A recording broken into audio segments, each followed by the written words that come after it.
Hey guys, and welcome to the Working Money channel. It's been a long while that we've been waiting, guys, since Bitcoin did reach its all-time high back here in March of 2024. How many days, you ask?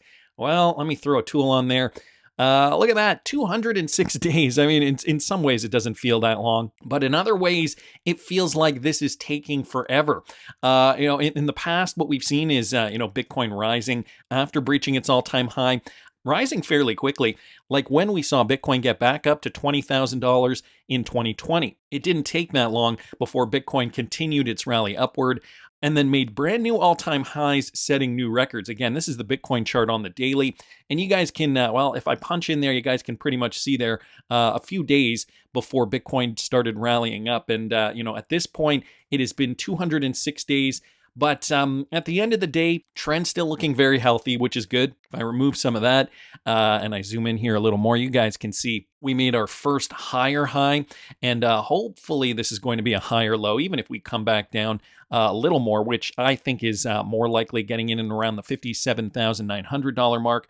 And then we start moving up, guys, making these higher lows. That is still consistent with a bullish Bitcoin, which means a bullish cryptocurrency market. As you guys can see, sentiment hasn't really changed since yesterday. It is still in neutral territory at 41.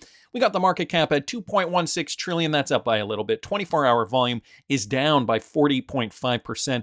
And the Bitcoin dominance still hanging on, 56.8%. Not too much change here, guys. The gas pedal, they're laying off the gas a little bit, the traders right now. And I say they because currently I am not putting any more money into this market, at least not yet. If I do see a big swing to the downside, that may change. However, I don't see that happening at this point. For more information, though, on what I'm doing, you can follow me at patreon.com/workingmoneychannel. And for those of you new subscribers, I know somebody did reach out, and I'm going to message you directly. When you want to see all the trading stuff, you just have to go to the pinned video at the top of the Patreon feed and select the tag there. When you click on that, that'll filter all the trading related stuff. And I've posted, I think, over 80 posts since I think it was April or May of 2023. So a lot of great information over there at patreon.com/workingmoneychannel. James K. Filan, guys.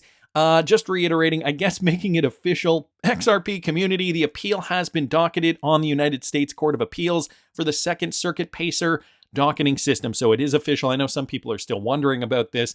Meta Lawman noticed something interesting yesterday. Another smart move by Coinbase here, because as you guys know, Coinbase is also in a lawsuit. It is astounding that Judge Phelan never ruled on Coinbase's original motion for interlocutory appeal filed back in April. Those motions are normally ruled on very quickly. The SEC's appeal in Ripple just strengthened Coinbase's argument. So this is what they're doing, guys. He was retweeting out Ashley Prosper's tweet here. Coinbase has asked the judge in its case to certify its interlocutory appeal so that it may present its case to the Second Circuit alongside Ripple. Together, both cases would give the Second Circuit a comprehensive view of the SEC's unlawful approach to cryptocurrency. I believe it will be granted. So, as these lawyers have been mentioning, the SEC have to tread very, very carefully now that there are so many cases up for debate. Some are in appeal, some are, rounding the corner, some have been concluded. But now that there's actual precedent, they have to tread lightly, and it's not looking favorable for them. They have made missteps along the way, and this is a perfect example, as per Meta Lawman, how now that we have the Ripple case in Second Circuit, Coinbase is now asking to certify its interlocutory appeal and present it alongside Ripple, because it's likely that there's a lot in the Ripple case that Coinbase could benefit from that will, eventually help the entire cryptocurrency market in the US. So interesting news there, I thought. Crypto Insight UK also posting this. Not trying to give you any hopium here, XRP holders, but I received this from a lawyer who I know in the UK before we got the SEC appeal announcement. He did state he's not an expert in this specifically, and US law is very different, but it is still very interesting. Here's what that British lawyer stated. On XRP legal-wise, it would make sense for a settlement to be announced before the deadline, I feel. If it isn't, I think they at least file the notice and then a settlement is reached before any grounds are filed. So just his thoughts there. I mean, this is an appeal, so, some people here wondering, I don't understand, says Wrath of Kahneman. A verdict was rendered, a fine assessed, an appeal filed, what would be settled, and Crypto Insight UK just clarifying here, I think the idea is this. The SEC appeal, they're going for a higher amount of money and maybe a ruling on programmatic sales. Ripple speak with them and say, okay, let's do this for slightly less than you're asking, and we will make a ruling with you that we do something specific with sales, and then the lawsuit will be finished. I don't know if it'll go that way. I mean, it could go that way. I don't really know how the law goes, and this is why we follow the lawyers in this space to get more clarity regarding this. Nevertheless, wanted to thank Crypto Insight UK, Meta Lawman, and James K. Filan, of course, all for posting those. Guys, I also got an email from a viewer the other day, Cool Sheprad. He sent me this Reddit link. The most recent move by the SEC in announcing their intent to appeal the Ripple case decision frustrated me to the point that I felt like I had to do something productive. I realized the best way to enact change was if our elected public servants received enough letters or emails and phone calls, they would be inclined to look at the anti-consumer practices of the SEC negatively affecting everyday Americans. So guys, if you are an American citizen, I do suggest you navigate to this link here. I will post it in the description of the video. Basically what you can do, and I do believe there is a link to this letter here, or you can copy and paste it. He's given me this resource here, this letter, where you just have to insert the fields that are highlighted here. Insert your name, the city or town you reside in, your email, your phone number, contact information, and it's all here basically asking your member of Congress to carefully scrutinize the SEC's actions. And so, if more people send these letters off, it could really make a difference. Again, I will link the Reddit thread in the description of this video for you guys, and the letters here, so you can just cut and paste that. I really do hope some changes are made. I mean, the US, a very fertile market for an updated financial system and more cryptocurrency adoption. Luckily, we are seeing Ripple partners make waves all around the world. Here's an update with regards to Ripple partner Thunes. PayQuicker teams up with Thunes on digital wallets. So PayQuicker, guys, another company, is an innovative global payouts orchestration solution based in the US that provides businesses instant payouts and disbursements in local currencies. So it looks as though, I don't think Thunes is an American company, is it? No, if I look this up, it says that Thunes is a financial institution in Singapore. So it's interesting that they are partnering up with an American company. The company supports a wide range of payments and use cases, including gig and on-demand workers, affiliate marketplaces, accounts payable, and direct sales programs. So the problem, as you guys know, many PayQuicker clients, beneficiaries use digital wallets, especially in emerging markets. And so, the payout strategy can be very difficult if you have different types of currencies that you're working with. So the solution, guys, Thunes and PayQuicker can collaborate to offer payouts to a variety of digital wallets. The integration process was streamlined with rapid onboarding using Thunes' money transfer API. Once the setup was completed, PayQuicker piloted the new capability and launched it within a few months. And so I'm wondering if they're using a workaround, considering this is a US-based provider. That's not to say that they are necessarily mean that they're doing business in the US right now. They could be a US company working in other jurisdictions, but it is great to see, that they are getting ready, working with, more companies like PayQuicker to extend the RippleNet web even further. So great news there, guys. I also happen to see this from Paysend. Paysend launches Paysend Libre.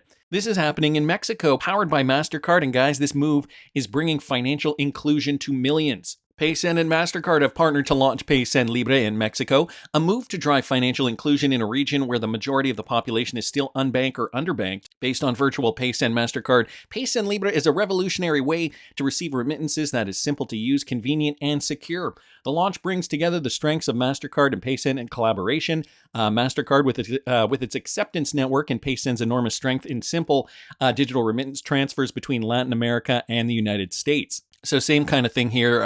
It allows the sender to initiate the transfer with just the use of a phone number by choosing the Libre option in the Paysend app. The process is zero fee. Okay, so that's generated in virtual Paysend MasterCards to act as a financial tool for recipients who lack a bank account or card. So a very convenient way to send money with zero fees over the MasterCard infrastructure. So Paysend or MasterCard are doing something never been done before.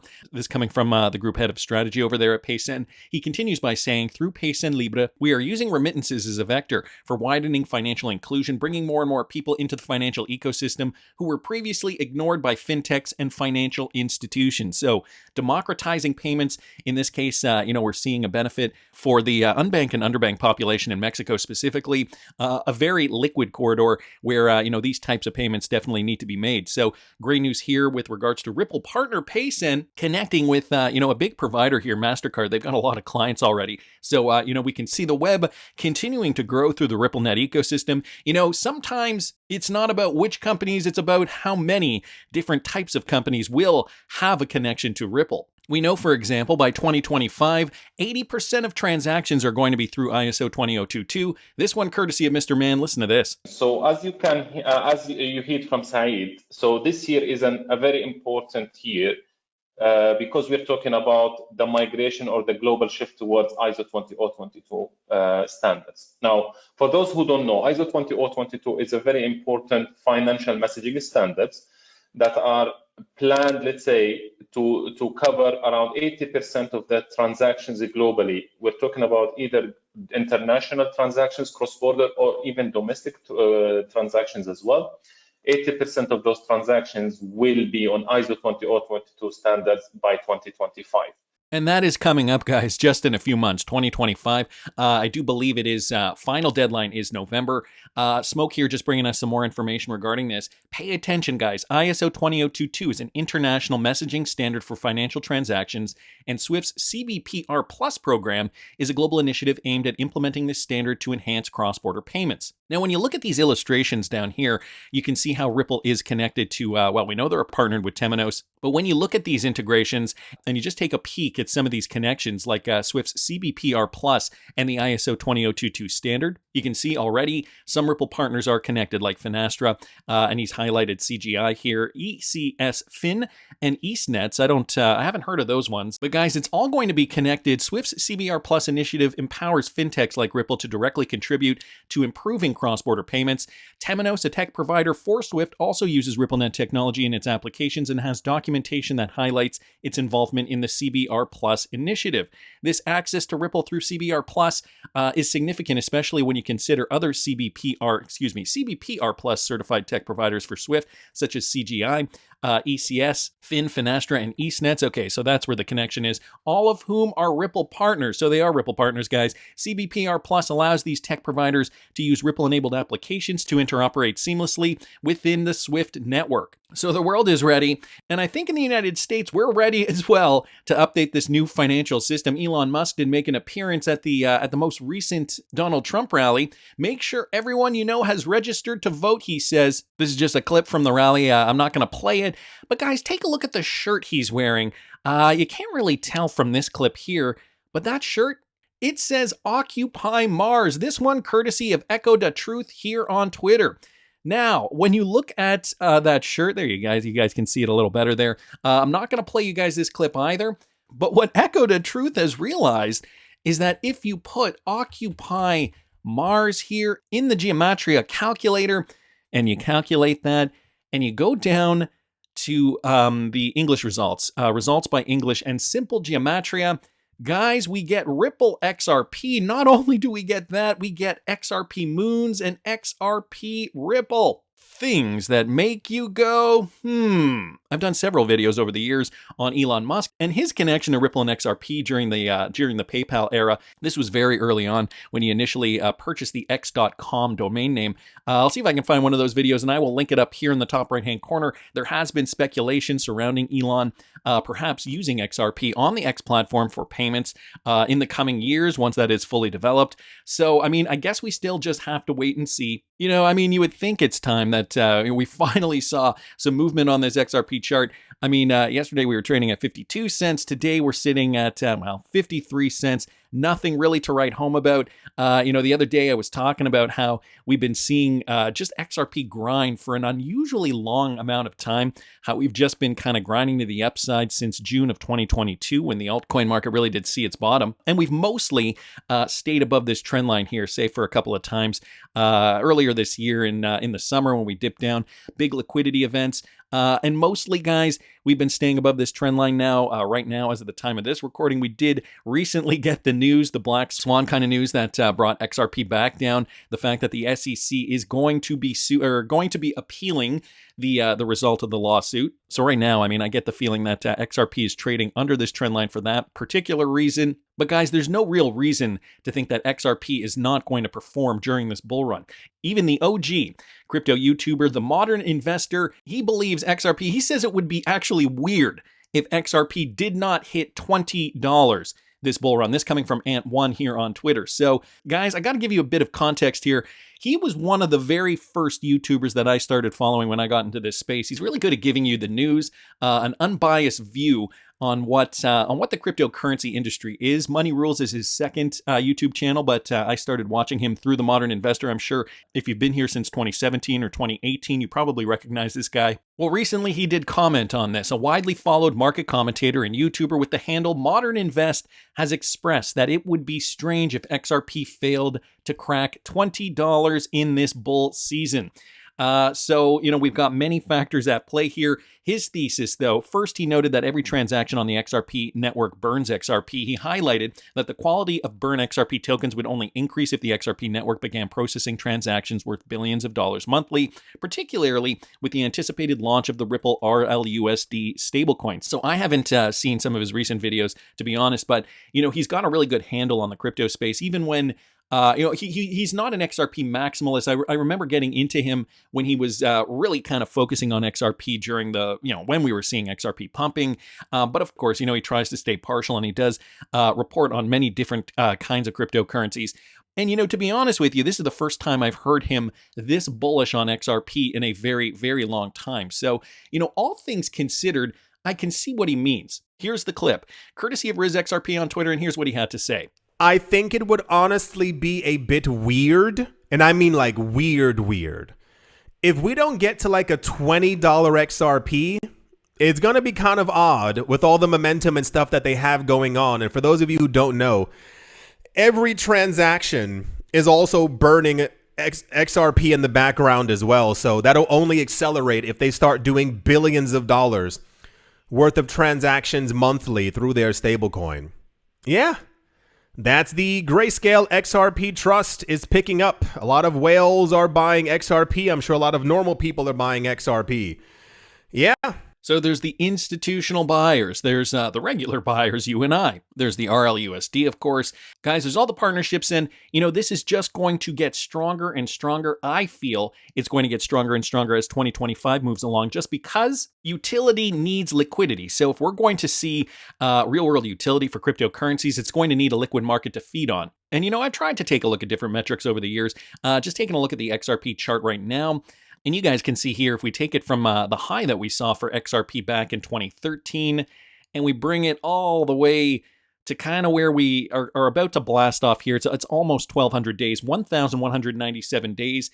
And guys, if we were to take that point from here, right, to here, we're already past that. We're at 1,270 days, but we're very close, actually, when you look at the grand scheme of things, considering it has taken so long to get there. Now, a $20 XRP, even the conservative measurements wouldn't get up that high. So if Modern Investor is suggesting a $20 XRP, we would have to see some kind of a pump like this. And I mean, even if the pump is, somewhere, if it lands somewhere in here, I mean, I got to say, if it lands somewhere in the retracement zone, somewhere in and around here, and if we saw anywhere between, I don't know, let's say 3,200%.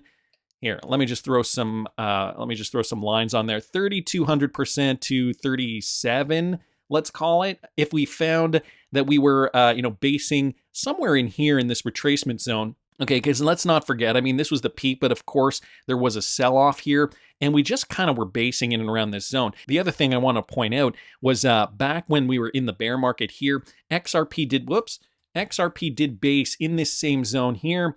Boom. I mean, it did dip down a little bit, but we did find some support in here, right? Before we started making our way to the upside. So going back to this then, taking a look at that rally, if we did see anywhere between 3,200, let's say, and 3,800, let's say somewhere around 3,500, somewhere in the middle there, that would, in fact, guys, get us very, very close.